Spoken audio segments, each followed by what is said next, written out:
मेरे पिता के घर में बहुत से रहने के स्थान हैं।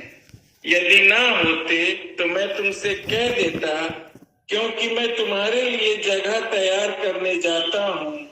और यदि मैं जाकर तुम्हारे लिए जगह तैयार करूँ तो फिर आकर तुम्हें अपने यहाँ ले जाऊंगा, कि जहाँ मैं रहूं वहां तुम भी रहो।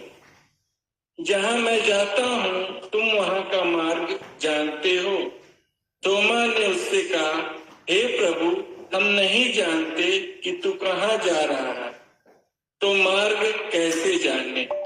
यीशु ने उससे कहा, मार्ग और सत्य और जीवन मैं ही हूँ।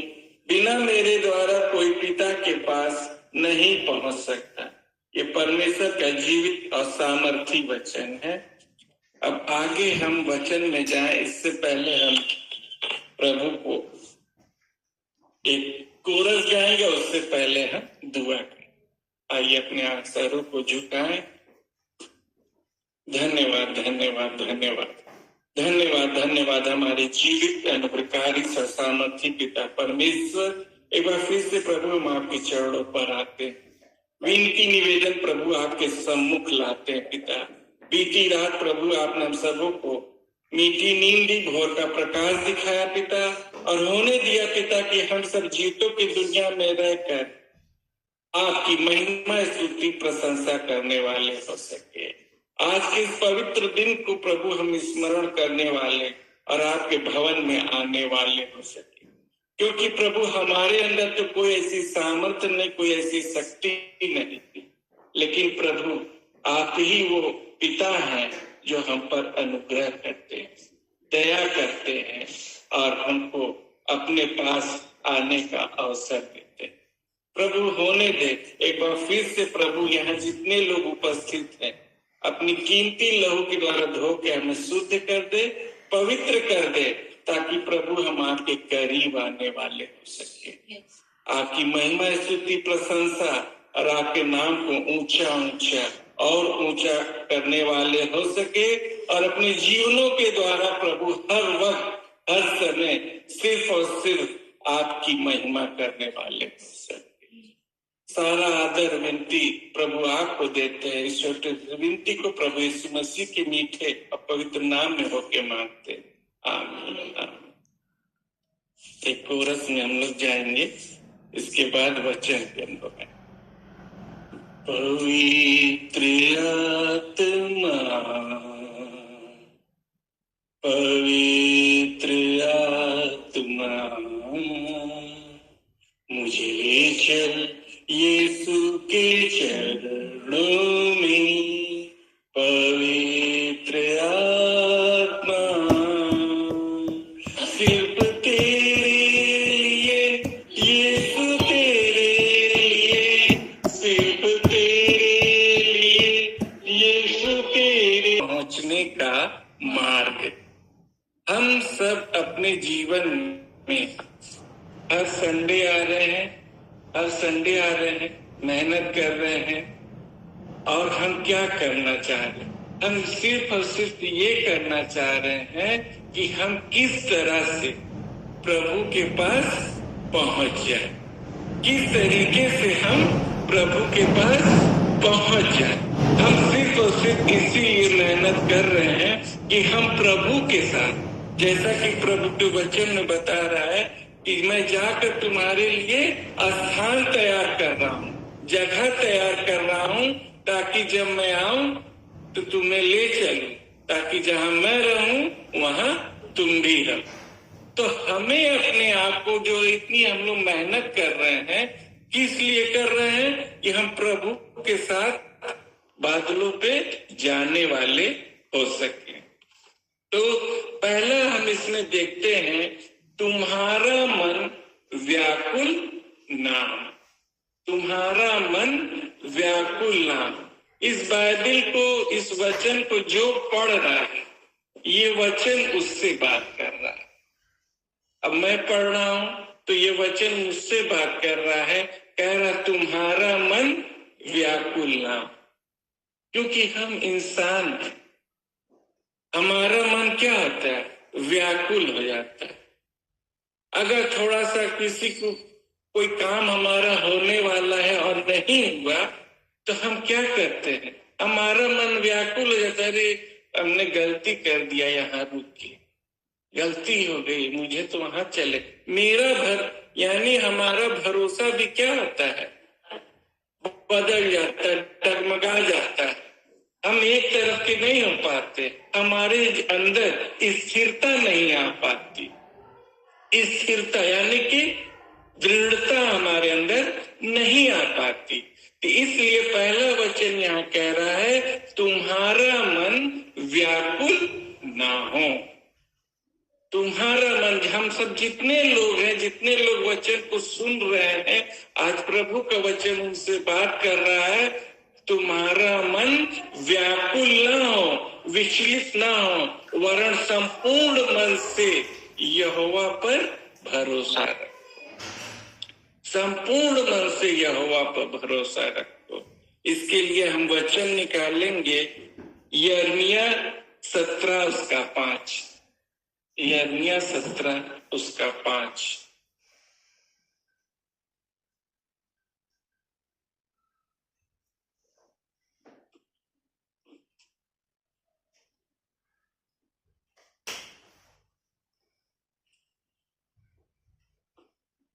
यहोवा यूं कहता है, जी श्रापित है जी पुरुष जो मनुष्य पर भरोसा रखता है हाँ और उसका सहारा लेता है, जी, जिसका मन यहोवा से भटक जाता है। बस यहाँ तो देखिए कह रहा है, यहोवा यूं कहता है, श्रापित है वो मनुष्य जो किसी पुरुष पर क्या करता है? भरोसा। हम किसी इंसान पे भरोसा रखते हैं, हम किसी इंसान पे भरोसा रखते हैं और हमारा मन क्या होता है? टूट जाता। क्योंकि हमारा भरोसा कहाँ गया? इंसान पे गया। हमारा भरोसा सिर्फ और सिर्फ कहाँ होना चाहिए?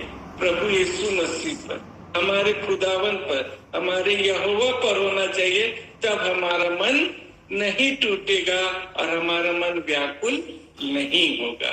आगे वचन यही कहता है कि श्रापित है वह पुरुष या मनुष्य जो किसी मनुष्य पे भरोसा रखता है और उसका मन यहोवा से भटक जाता है।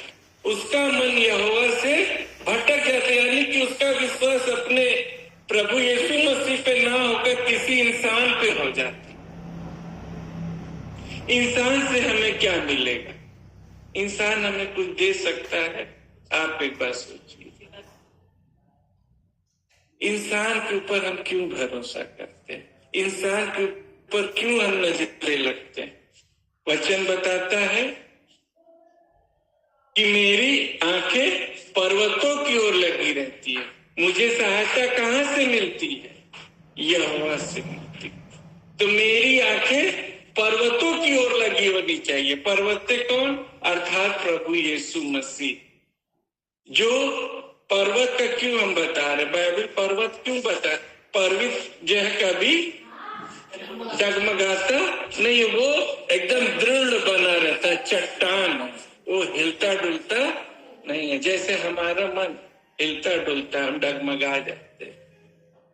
तो हमको जब हम अपने प्रभु पर भरोसा रख रहे तो पूर्ण रूप से भरोसा रखें, मन को टूटने ना दे। ठीक है, आगे एक वचन उसी में पढ़िए सिस्टर, यिर्मयाह 17 उसका 9। मन में सब वस्तुओं से अधिक धोखा देने वाला, हाँ उससे असाध्य रोग लगा है। जी जी, उसका भेद कौन समझ सकता? हाँ देखिए, यार इसमें कह रहा है, बाइबल बता रहा है, मन तो सब वस्तुओं से अधिक धोखा देने वाला होता है। मन सब वस्तुओं से अधिक धोखा देने वाला होता है और इसमें असाध्य रोग लगा है। इसमें ऐसा रोग लगा हुआ है जिसका कोई इलाज नहीं। तो हमें सबसे पहले क्या करना है? अपने मन पे काबू करना है। क्योंकि दाऊद कहता है, हे मेरे मन यहोवा को धन्य है। हम अपने मन को स्थिर करें और हमारा मन जो चंचल है, जो इसमें स्थिरता नहीं है, ये भटक रहा है, इसको कहे मेरे मन यहोवा को धन्य दे। बस इतना कहे, ताकि हमारा मन जो है वो भटके नहीं, वो स्थिरता उसमें आए। प्रभु से हम निरंतर बने रहे, धीरे धीरे करके हमारे अंदर संयम यानी स्थिरता धीरे धीरे करके भर जाएगा। आगे एक वचन और देखते हैं, पहला सामुएल उसका 16:7 वचन। जी, पहला सामुएल उसका 16 अध्याय 7 वचन।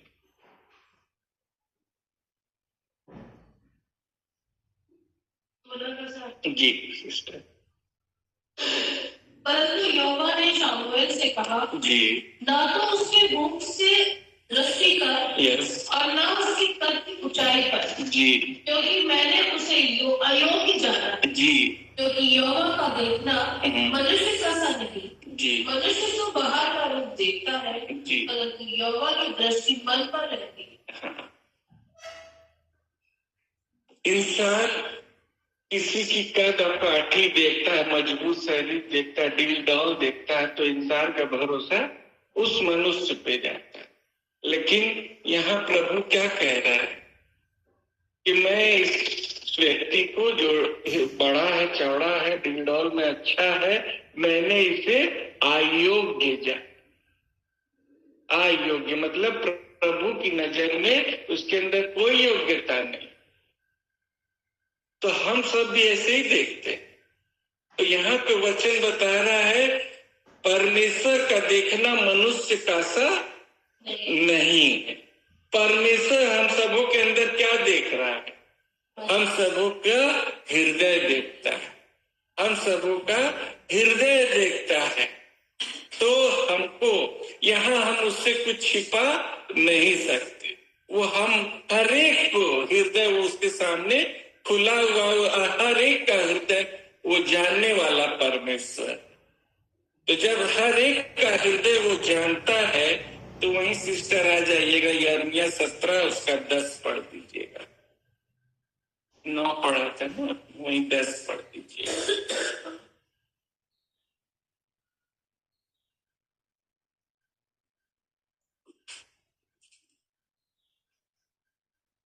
मैं यहोवा मन की खोजता और हृदय को जांचता, ताकि प्रत्येक जन को उसकी चाल चलन के अनुसार अर्थात उसके कामों का फल मिले। हाँ, मैं यहोवा मन की खोजता हूँ, मन को खोजता है और हृदय को जांचता है। यानी जांचने का क्या मतलब? कॉपी में कुछ गलती होती, टीचर जांचते हैं ना, तो तुरंत गलतियां ही गलतियां सामने आने लगती हैं। हम कॉपी लेके जाते हैं तो टीचर जो, अरे ये गलती, ये गलती, ये गलती, फिर से लाना, फिर से डू अगेन, राइट अगेन लिख दिया जाता है। तो यहाँ पे परमेश्वर क्या कह रहा है? मैं मन को देखता हूँ, ठीक है, मन को खोजने वाला परमेश्वर है, और हृदय को जांचने वाला परमेश्वर, ताकि उसके चाल चलन के अनुसार हर एक व्यक्ति को, हम भी हैं, आप लोग भी हैं, जितने लोग हैं, हर एक को उसके चाल चलन के अनुसार उसका प्रतिफल देने पाओ, उसका प्रतिफल देने पाओ। तो हम सबका जैसा चाल चलन वैसे ही हमें फल मिलेगा। यहाँ पे ये बात। फिर आगे देखते हैं, फिर यहाँ आगे देखते, कह रहा है, ठीक है, तुम्हारा मन व्याकुल ना। ये इतनी बात हमने व्याकुल यानी मन पे हमने बताया। आगे कह रहा, परमेश्वर पर विश्वास रखो और मुझ पर भी विश्वास रखो। मेरे पिता के घर में बहुत से रहने के स्थान हैं। यदि ना होते तो मैं तुमसे कह देता, क्योंकि मैं तुम्हारे लिए जगह तैयार करने जाता हूँ। और यदि मैं जाकर तुम्हारे लिए जगह तैयार करूं, तो फिर आकर तुम्हें अपने यहाँ ले जाऊंगा कि जहां मैं रहूं वहां तुम भी रहो। तो इस वचन से पढ़ने से हमारे ये समझ में आता है कि प्रभु कहता मैं जाता हूं तुम्हारे लिए जगह तैयार करता हूं। वो क्यों जगह तैयार कर रहा है? वो हमसे और आपसे क्या करता है? प्रेम करता है। वो हमसे और आपसे क्या करता है? प्रेम करने वाला परमेश्वर है। इसलिए वो जाके वहां पे जगह तैयार कर रहा है कि जितने मुझे ग्रहण किए हैं वे मेरे क्या हैं? बेटे और बेटियां हैं। तो मेरे बेटे और बेटियों को हम तो भले प्रभु को छोड़ देते हैं, लेकिन कभी भी हमारा प्रभु हमें नहीं छोड़ता है। हम भले कुछ दिनों, कुछ घंटों, कुछ मिनट के लिए, कुछ दिनों के लिए प्रभु को छोड़ देते हैं अपने स्वार्थ और अपने लाभ के लिए, लेकिन प्रभु हमें कभी नहीं छोड़ता, कभी नहीं त्यागता है। तो यहाँ पे हम देखते हैं प्रभु का क्या है? प्रेम है। वो प्रेम दिखाता है। पहला कुरिन्थियों 13 उसका 1 वचन पढ़ते सिस्टर। पहला कुरिन्थियों 13 उसका 1।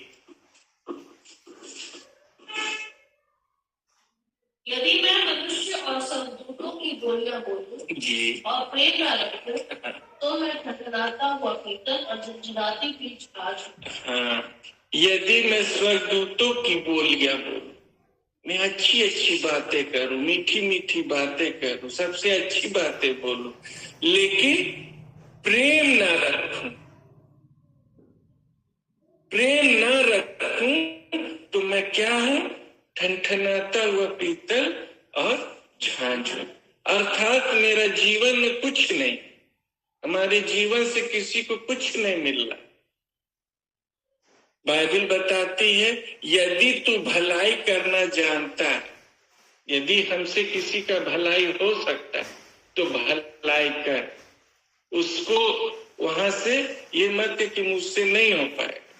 अगर तू वहां पे भलाई करने से चूक गया तो इसका मतलब तेरे लिए वो अधर्म गिना गया। यानी आपके द्वारा किसी का काम बन सकता और आपने नहीं किया तो वो क्या हो गया? अधर्म गिना गया। वो अधर्म गिना गया। आपने भलाई नहीं की, आपसे हो सकता था और आपने नहीं किया।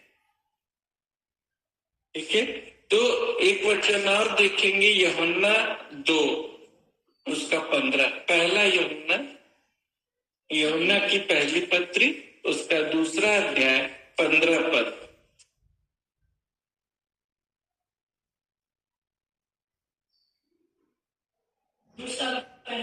हाँ, 2 का 15 पद।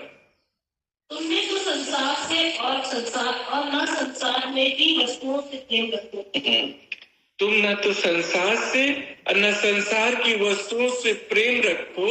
यदि कोई संसार से प्रेम रखता है तो उसमें पिता का प्रेम नहीं। जी देखिए, यहाँ पे वचन हमें बहुत साफ साफ बता रहा, तुम न तो संसार से और न संसार में की वस्तुओं से प्रेम रखो।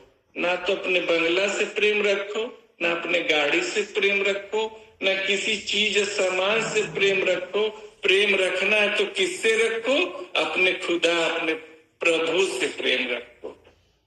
तो अगर हम संसार में की वस्तुओं से प्रेम रखते हैं तो हमें पिता का प्रेम नहीं है।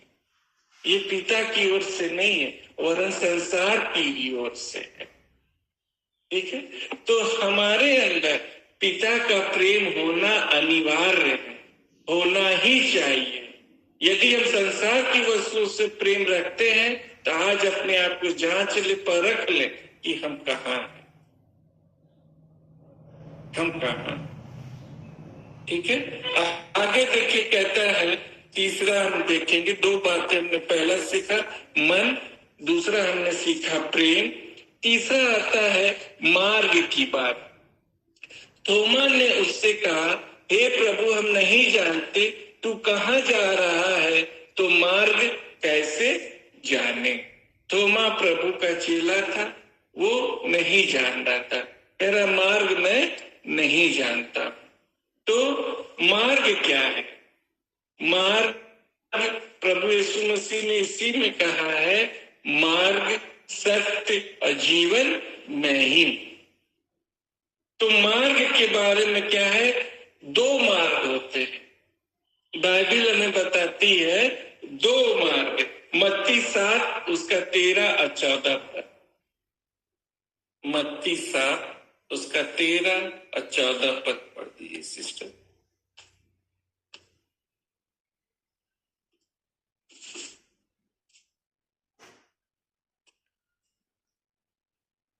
सकेत फाटक से प्रवेश करो जी, क्योंकि चौड़ा है, वह फाटक और सरल है, वह मार्ग जो विनाश की ओर जाता है जी, और बहुतों से है जो उसमें प्रवेश करते हैं। जी, क्योंकि सकेत है वह फाटक और कठिन है वह मार्ग जो जीवन को पहुंचाता है और थोड़े हैं जो उसे पाते हैं। देखिए, चौड़ा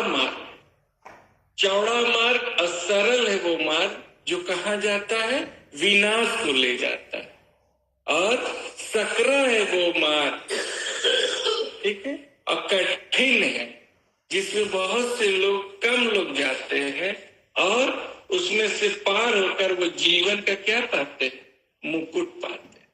वो जीवन का मुकुट पाते हैं, यानी विनाश।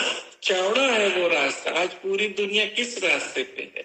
उसी चौड़े वाले मार्ग पर है। सब जाके आपकी झील में लाइन बाय लाइन गिरते जा रहे। एक लाइन लगा हुआ, वो गिर रहा, तो पीछे से वो गिर रहे, ये चलता है। लेकिन हमें क्या होना? सचेत होना कि हम किस मार्ग पर चल रहे हैं। हम अपने आप को जांचे। हमें दूसरे से कुछ नहीं लेना। प्रभु हमसे हमारा लेखा मांगेगा, हमसे दूसरे से कोई हिसाब नहीं। दूसरा क्या कर रहा है हमें देख भी रहे हैं तो हम एक दो बार समझा दे, लेकिन उल्टा वही आपको समझा दे। इसलिए भैया आप अपने का हिसाब देखिए, दूसरे का मत देखिए, क्योंकि प्रभु हमसे हिसाब लेगा कि मैंने तुम्हें पृथ्वी पर इतने दिन रखा, क्या तुमने तो पूरे लाइफ में या एक या दो आत्मा बचे? हम क्या कर रहे हैं? हम खा रहे हैं, हमारा पेट भर रहा है, प्रभु आशीष पे आशीष दिए जा रहा है, लेकिन हमारी आंखें क्या हो गई? मोटी हो गई। हम किसी गरीब पर तरस नहीं खा रहे, हम किसी का कमी को नहीं देख रहे। हम क्या कर रहे? लिखा अभी हमने बताया, यदि तेरे भलाई करने से किसी का भला हो जाए तो वो कर, अगर नहीं कर रहा है तो तेरे लिए वो अधर्म गिना जाए। तो हमको ये करना ही करना। यदि आप ऐसा करेंगे तो आपको यहाँ बहुत अच्छा लगेगा, बहुत अच्छा महसूस।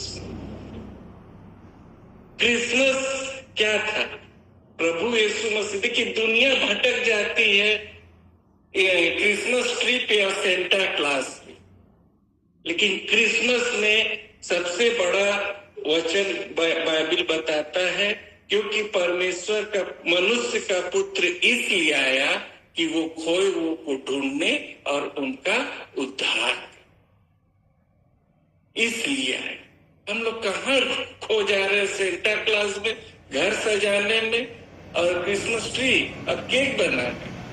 ये सब कोई मायने नहीं रखता। मायने वो रखता है क्या हम प्रभु की निगाह में सही चाल चल रहे हैं कि नहीं? प्रभु की निगाह में हम कहाँ? क्योंकि कोई ना कोई मुझे देख रहा है। हम जो भी फरेब कर रहे हैं, लेकिन प्रभु देख रहा है और उसका फल मुझे मिलेगा ही मिलेगा। तो ये बहुत बड़ी जरूरी बात है। तो यह मार्ग के बारे में बता दिया रहा है कि आज दुनिया उसी चौड़े मार्ग पे जा रही, विनाश के मार्ग पर। अब खुश है लोग, विनाश के मार्ग पे जाने में बहुत खुश है, लेकिन हमें क्या करना? अपने आप को बचाना, सावधान रहना, सावधान रहो, हमें सावधान रहना, सचेत रहना, ठीक है। ये अंत का समय है, प्रभु का आना बहुत निकट है, क्योंकि इजराइल को चारों ओर से घेरा जा रहा है, हर तरफ से घेरा जा रहा है। तो ये सब जो साइन दिख रहे, राज्य राज्य पर चढ़ाई कर रहा है, भूडोल हो रहा है, अमेरिका में बहुत भयंकर भूकंप है, तो ये सब क्या है? साइन है। इस सब साइन को देख के हम लोग क्या हो जाए, अपने आप को सचेत करें, असावधान हो जाए, ठीक है। फिर आगे देखिए वचन कहता है, वचन बताता है मार्ग, सत्य और जीवन नहीं। तो मार्ग के बारे में हमने बताया, एक वचन और पढ़ाते, नीति वचन 16 उसका 25, ये भी मार्ग के बारे में ही आपको बताएगा। नीति वचन 16 उसका 25।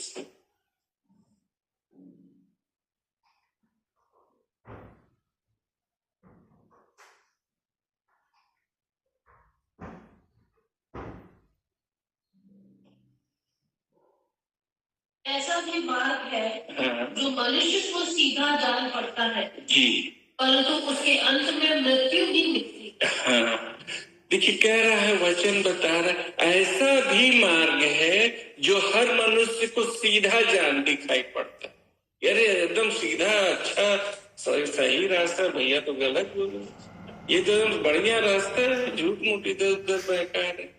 ऐसा भी मार्ग है जो सीधा और सरल जान पड़ता है, लेकिन अंत में क्या मिलती है? मृत्यु ही मिलती। ऐसे मार्ग से हमें बचना, सावधान रहना, ठीक है। आगे देखिए कहता है सत्य, पहला बताया मार्ग, दूसरा प्रभु बता रहा है सत्य। सत्य यूहन्ना 8:32 में कहता है, तुम सत्य को जानोगे तो सत्य तुम्हें स्वतंत्र करेगा। हर एक इंसान, जितने भी लोग दुनिया में पाए जाते हैं, उनके ऊपर क्या है? बंधन, बंधन में बंधे हुए, हर न हर प्रकार से वो बंधन में बंधे हुए। कुछ लोग कहते हैं नहीं, ये हमारे पिताजी ऐसे करते हैं, वो हम भी करेंगे। अरे उसको समझिए तो, क्या उसमें सही है, क्या सही नहीं है? वो तो रीति रिवाज हो गया ना, वो परंपरा हो गया। तो प्रभु यीशु मसीह रीति रिवाज को पूरा करने नहीं आए, आपको उससे क्या करने आए?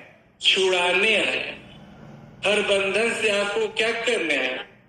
मुक्त कराने आए। तो प्रभु यीशु मसीह को यही कहता है, सत्य को जानोगे तो सत्य तुम्हें स्वतंत्र करेगा। तो हम क्या, सत्य कौन है? प्रभु यीशु मसीह। तो हमको सत्य को सत्य के को जानना है, और सत्य के द्वारा हमारे अंदर जितने भी बंधन पड़े, बीमारी का बंधन, गरीबी का बंधन, बुद्धि का बंधन, बुद्धि की कमी घटी का बंधन, पढ़ाई का कमी के होने का बंधन, ये सारे बंधनों से प्रभु आपको मुक्त कर देगा। कर्जे का बंधन, ये सारे बंधन से प्रभु आपको मुक्त कर देगा। लेकिन आपको एक ही काम करना है, यहाँ वचन बताता है, तुम सत्य को जानोगे, सत्य तुम्हें स्वतंत्र करे। तो हमें सत्य को जानना ही है। जितना भी हम जानते हैं बहुत कम जानते हैं, अभी और हमें ढूंढना है, और हमें खोजना है, और उस खोज में लगे रहना। आगे देखिए वचन बताता है, बताया मार्ग, सत्य। अब प्रभु यीशु मसीह कहते जीवन, यानी जीवन भी मैं हूं। चोर आया चोरी करने, घात करने, नाश करने, लेकिन प्रभु यीशु मसीह कहता है मैं आया हूं तुम्हें जीवन देने, और बहुत आयत का जीवन देने। तो आज हम लोग को ये फैसला कर लेना है कि हम दो में से किस तरफ हैं। या तो हम चोर के ही तरफ पूरी तरीके से रहें, या हम यीशु मसीह के तरफ पूरी तरीके से रहें। ये नहीं कि दोनों में रहे, दोनों में रह रहे तो वो अपने आप को धोखा दे रहे हैं, आप कहीं के नहीं होंगे।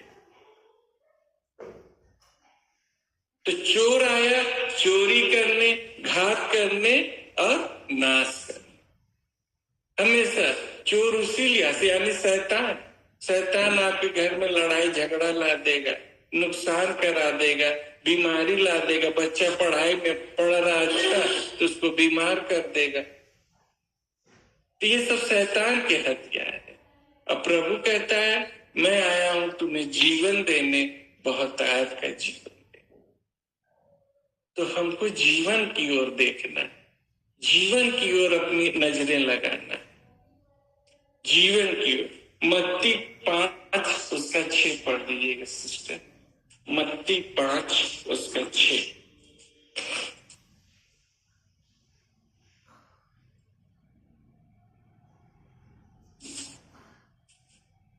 धन्य है वे जी जो धार्मिकता के भूखे और प्यासे हैं, क्योंकि वे तृप्त किए जाएंगे। हाँ, धन्य है वे जो धर्म के भूखे और प्यासे। आज कहीं भी आप बोल दीजिए कि कन्वेंशन है या मीटिंग है, भैया बता दीजिए, मोहल्ले में बता दीजिए आज 5 बजे मीटिंग है, और कुर्सी रख दीजिए। देखिए बहुत कम लोग आएंगे आपके यहाँ। अगर आप बाद में पूछें, ऐसा है ना सब्जी लेने चलेगा, ऐसा है ना वो बच्चे को लेने चलेगा, तमाम उसी समय सारा काम उनका आ जाता है। मीटिंग में नहीं आएंगे, उनका मार्केट जाना बहुत जरूरी है। तो यहाँ पे यही कह रहा है, धन्य है वे जो धर्म के भूखे और प्यासे, क्योंकि वे तृप्त किए जाए। तो हमको जीवन कहाँ से मिलेगा? प्रभु यीशु मसीह ने कहा जीवन की रोटी मैं हूं। तो जब आप उसके भवन में आएंगे, उसकी संगति में आएंगे, तब ना आपको आत्मिक खुराक मिलेगा, और तब आपका आत्मा तृप्त किया जाए। जैसा कि वचन ने भी बताया, केवल ये आटे वाली रोटी से पेट नहीं, प्रभु कहता है कि जो परमेश्वर के मुख से लिखा हुआ एक एक वचन है, उसके द्वारा भी तुम क्या होगे? जीवन पाओगे। ये हम लोग जीवन ही तो पा रहे हैं। ये परमेश्वर का वचन हर एक के हृदय से बात कर रहा है। ये हमको क्या मिल रहा है? जीवन। और अगर हम यहाँ ना आके कहीं और जाते हैं तो हम कहाँ हैं? हम सत्य को नहीं ढूंढ रहे, हम असत्य में खुश हैं। तो जीवन की रोटी मैं, प्रभु यीशु मसीह ने कहा जीवन की रोटी मैं हूं। तो हमें प्रभु यीशु मसीह के पास आना है, तब प्रभु जो है हमें क्या देगा? रोटी देगा। और वो ऐसी रोटी देगा, ऐसा पानी देगा कि आप खा लेंगे तो कभी फिर भूख नहीं लगेगी और फिर कभी प्यास नहीं लगेगी। जी, तो आज हम इस क्या कहते हैं, यूहन्ना 14:1-6 में हमने कुछ बातें सीखी। हमने 5 बातें सीखी। मन के अंदर स्थिरता, मन हमारा व्याकुल ना हो। दूसरा चीज हमने सीखा, प्रेम करना। प्रेम करना, प्रभु की 2 ही बड़ी आज्ञा है। तू अपने परमेश्वर को अपने संपूर्ण मन, संपूर्ण हृदय, संपूर्ण शक्ति और संपूर्ण बुद्धि से प्रेम करना, पहली आज्ञा हो गया। दूसरी आज्ञा ये है कि तू अपने पड़ोसी को अपने समान प्रेम करना। यही 2 बहुत बड़ी आज्ञा है बाइबल की। क्या हम इसको कर रहे हैं?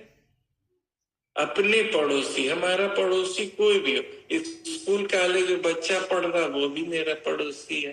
कहीं हम सड़क पे गुजर रहे, किसी को कोई तकलीफ है, वो भी मेरा पड़ोसी है। तो क्या हम उसके दुख दर्द को हम समझ रहे हैं? तो ये हो गया पड़ोसी की बात।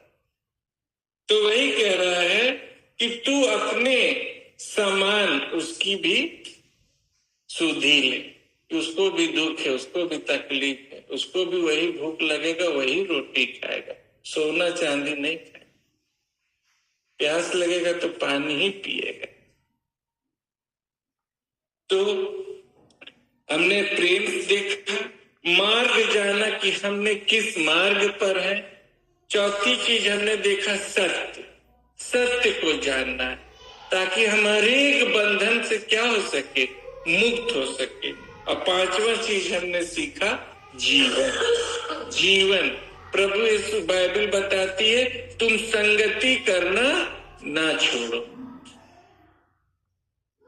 वचन बताता है जहां 2 या 2 से अधिक मेरे नाम से एकत्रित होते हैं मैं वहां मौजूद होता। तो यहाँ प्रभु मौजूद है, हर एक के हृदय को देख रहा है, हर एक लोगों की कमी घटी को देख रहा है, और वो हमारा पिता है। जब हमारा सांसारिक पिता हमें अच्छी वस्तुएं देना जानता है तो वो हमारा तो स्वर्गीय पिता है, क्यों करके अच्छी वस्तुएं ना देगा, देगा, वो उत्तम ही देगा। वरन ये कि हम क्या उसके सही मार्ग पर चल रहे हैं। प्रभु का वचन बताता है धन्य है वे जो वचन को सुनते हैं और उनको मानते हैं। धन्य है वे, केवल सुनने वाले ही ना बने, उसको मानने वाले और उसको अपने जीवन में लागू करने वाले बने। इस छोटे से वचन के द्वारा प्रभु आप सबों को बड़ी आशीष और बरकत दे।